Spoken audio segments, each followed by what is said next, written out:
हातकणंगले येथे शिवसेना उद्धव बाळासाहेब ठाकरे पक्षाच्या वतीने शेतकऱ्यांच्या प्रश्नावर आंदोलन करण्यात आलं। यावेळी पेट्रोल डिझेल दरवाढ मागे घ्या, शेतमालाला उत्पादन खर्च 50% हमीभाव द्या, साखर निर्यातीवरील बंदी तात्काळ उठवा अशी मागणी करण्यात आली।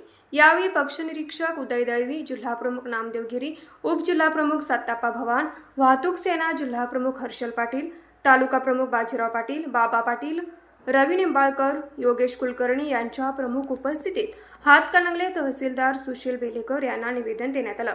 यावेळी उपतालुका प्रमुख बाबासाहेब शिंगे, विभाग प्रमुख शरद पवार, वडगाव शहर प्रमुख संदीप पाटील, उपविभाग प्रमुख काकासो पाटील, संदीप दबडे, प्रकाश पाटील, अभिनंदन पाटील, सचिन पाटील, उत्तम पाटील, सचिन जाधव, जयनू मुजावर, हरी पुजारी, पप्पू मुरुमकर, ज्येष्ठ शिवसैनिक रमेश शिंदे, सुरेश खोत, अनिल दबडे, विश्वास कोळी, अभिषेक पाटील, प्रशांत सुतार, बीटी जाधव, हेमंत कोळी, योगेश दबडे, ऋषिकेश दबडे, रोहन शृंगार, अमोल कुंभार व शिवसैनिक शेतकरी कार्यकर्ते उपस्थित होते। मोर्चा काढून तहसीलदार सुशील बेलेकर यांना निवेदन दिलं। 15 दिवसात निर्णय न झाल्यास तीव्र आंदोलनाचा इशारा देण्यात आला। न्यूज मराठी 24 साठी विनोद शिंगे, हातकणंगले।